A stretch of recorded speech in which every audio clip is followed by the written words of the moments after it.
Assalamualaikum warahmatullahi wabarakatuh. Perkenalkan, nama saya Fitria Sri Kurniawati dengan NIM 230160 dari Prodi Pendidikan Bahasa dan Sastra Indonesia. Baiklah, di sini saya akan membahas materi tentang wirausaha di era teknologi informasi. Yang pertama, peluang wirausaha di era teknologi informasi. Pada era modern sekarang ini, banyak peluang dan tantangan yang bisa dimanfaatkan oleh seorang wirausahawan. Peluang tersebut diantaranya adalah yang pertama, perkembangan ilmu pengetahuan dan teknologi yang semakin cepat telah mendorong percepatan perolehan informasi. Yang kedua, pendapatan per kapita dan jumlah penduduk yang semakin meningkat. Yang ketiga, tingkat pendidikan masyarakat yang semakin tinggi. Yang keempat, peran wirausaha untuk menciptakan lapangan pekerjaan sehingga angka pengangguran semakin menurun. Dengan adanya peluang tersebut menimbulkan adanya pilihan pilihan bagi wirausaha untuk mengambil tindakan apakah peluang yang ia dapatkan sesuai dengan apa yang ia butuhkan untuk memulai suatu bisnis atau sebaliknya. Justru peluang tersebut tidak sesuai dengan apa yang ia ingin capai. Peluang mungkin dapat terjadi kapan saja, namun kita tidak dapat menerima atau mengambil peluang tersebut secara mentah-mentah. Jika kita salah mengambil peluang, maka kemungkinan rencana bisnis yang telah kita atur sedemikian rupa tidak menghasilkan apa-apa atau akan membuat kita lebih sulit untuk menyusun dan mengatur ulang semua rencana yang telah kita susun secara terperinci. Kedua, tantangan wirausaha di era teknologi informasi. Di samping adanya peluang, kita juga menemukan tantangan-tantangan dari peluang yang kita buat. Dan tantangan tersebut kerap menghalangi jalannya kita menjadi wirausahawan yang sukses. Ada beberapa tantangan yang dihadapi oleh wirausahawan, yaitu yang pertama, transformasi digital. Transformasi digital dan setiap hari makin maju dan canggih memang memiliki banyak sekali manfaat untuk perkembangan dunia bisnis saat ini. Teknologi dapat menghemat waktu, tenaga, serta biaya dengan hasil yang cukup maksimal. Namun, transformasi ini bisa menjadi sebuah tantangan yang cukup berarti apabila bisnis yang dijalankan tidak dapat mengikutinya. Yang kedua, kecepatan. Layaknya teknologi yang menuntut pemilik bisnis untuk adaptif, masyarakat saat ini pun menuntut produk dan layanan yang serba cepat dan secara praktis. Dan jika pemilik bisnis tidak dapat memenuhi keinginan, konsekuensinya bisnis akan ditinggalkan oleh konsumen secara perlahan. Pemilik bisnis dapat mengatasinya dengan berkolaborasi dengan teknologi yang ada saat ini. Bisnis yang dipadukan dengan teknologi dapat melaju lebih pesat karena mengikuti perkembangan pasar. Yang ketiga, sumber daya manusia. Teknologi sudah diadopsi dalam bisnis, namun masih ada beberapa pekerjaan rumah lagi yang harus diselesaikan, yakni membuat sumber daya manusia yang dipekerjakan juga adaptif terhadap teknologi tersebut. Jangan sampai biaya besar yang dikeluarkan untuk pembaruan teknologi malah tidak dapat dioptimalkan karena orang-orang yang terlibat tidak mampu menggunakannya.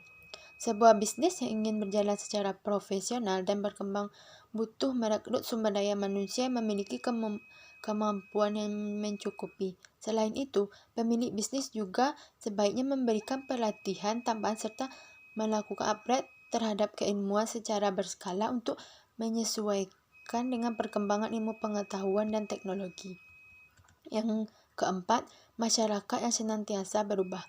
Selain menginginkan hal secara cepat dan praktis, tantangan dari masyarakat saat ini adalah karena mereka senantiasa berubah, baik dari segi selera, keinginan, dan kebutuhan. Masyarakat saat ini mudah sekali merasa bosan dengan satu hal dan mempunyai keinginan yang cukup kompleks. Yang kelima, persaingan yang semakin tinggi. Lagi-lagi teknologi mempunyai pengaruh dalam hal ini. Teknologi yang canggih mampu mengintegrasi saluran bisnis sehingga dapat dilakukan tanpa batasan ruang dan waktu. Efeknya, sebuah bisnis bisa menjalani kerjasama dengan bisnis lain di belahan dunia mana saja.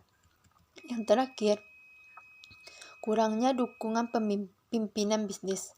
Saat ini, bisa dilakukan dengan dikontrol dari jarak yang cukup jauh menggunakan website, email, dan fitur chatting. Permasalahan yang kerap terjadi dengan metode komunikasi jarak jauh ini adalah hilangnya sosok pemimpin.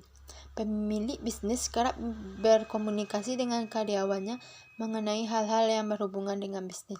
Padahal karyawan membutuhkan keakraban dengan pimpinannya untuk menjalin komunikasi yang baik dan menambah semangat untuk bekerja. Selanjutnya, materi tentang e-commerce, sosial media, dan mobile apps. Yang pertama, e-commerce. Menurut Laudon, e-commerce adalah suatu proses transaksi yang dilakukan oleh pembeli dan penjual dalam membeli dan menjual berbagai produk secara elektronik dari perusahaan ke perusahaan lain dengan menggunakan komputer sebagai perantara transaksi bisnis yang dilakukan.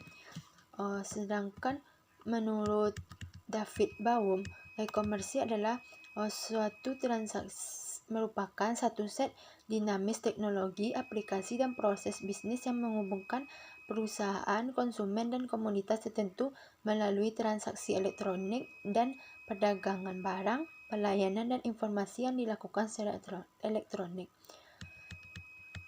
Adapun komponen dari e-commerce, yang pertama produk. Produk dapat terbagi menjadi dua, yaitu produk digital dan produk fisik. Produk digital berupa e-book, membership, software, musik, dan lain-lain. Sedangkan produk fisik berupa buku, pakaian, gadget, makanan, dan lain-lain. Yang kedua, tempat menjual produk.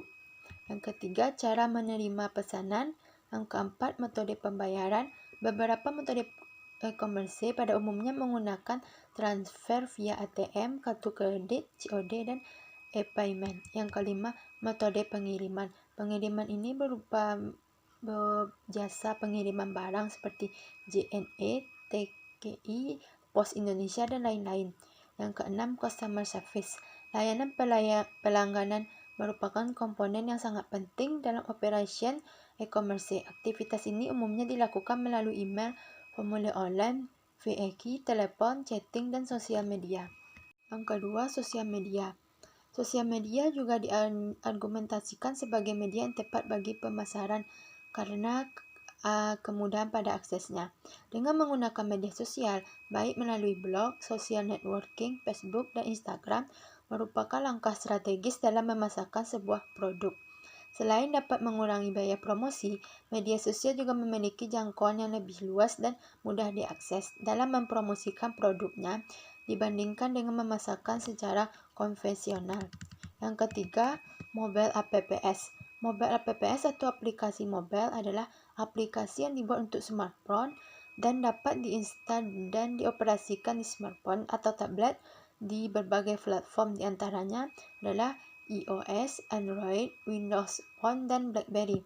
Mobile apps juga sebagai salah satu media atau wahana tempat bertemunya pelanggan dengan produk atau jasa untuk memanjakan serta memuaskan pelanggan. Dan yang terakhir adalah kompetisi dan pengembangan usaha era teknologi informasi. Yang pertama, kompetensi usaha era teknologi informasi. Era digital meliputi internet menjadi tools penting karena mempunyai kekuatan untuk meraih jaringan yang lebih luas dan memberikan kemampuan berbicara kepada seseorang. Di samping itu, untuk mengetahui bagaimana memasarkan merek di internet, penting untuk diketahui dengan cara sebagai berikut, yaitu yang pertama, memasang merek di web. Merek merupakan sebuah aset yang berharga di dunia online di mana konsumen tidak dapat melihat atau menyentuh produk kita. Nilai merek adalah kita yang menciptakannya sendiri dan mendorong konsumen untuk melakukan bisnis dengan kita. Yang kedua, meluncurkan ke marketing online. Marketing langsung bekerja dengan sangat baik secara online karena fasilitasnya kontak satu.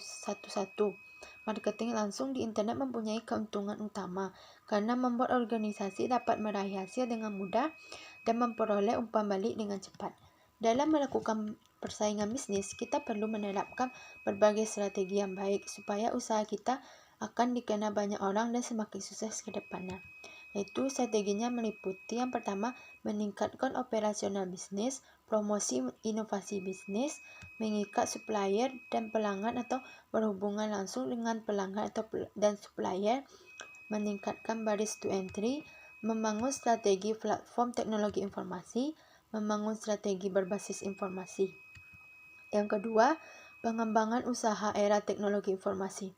Zaman sekarang atau yang sering dikenal dengan zaman now, hampir semua barang maupun jasa dapat dibeli melalui jalur online. Mulai dari makanan dan pakaian dapat dibeli dengan mudah melalui smartphone maupun perangkat lainnya yang berhubungan dengan internet.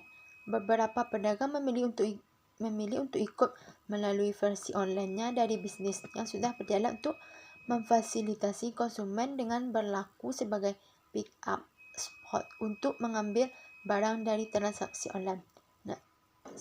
Namun, pedagang tradisional pun juga berlomba-lomba mengadopsi teknologi terbaru ini dalam upaya transformasi menjadi omnichannel retailers.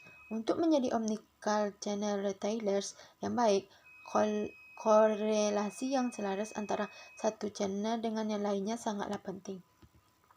Demikian yang dapat saya sampaikan. Assalamualaikum warahmatullahi wabarakatuh.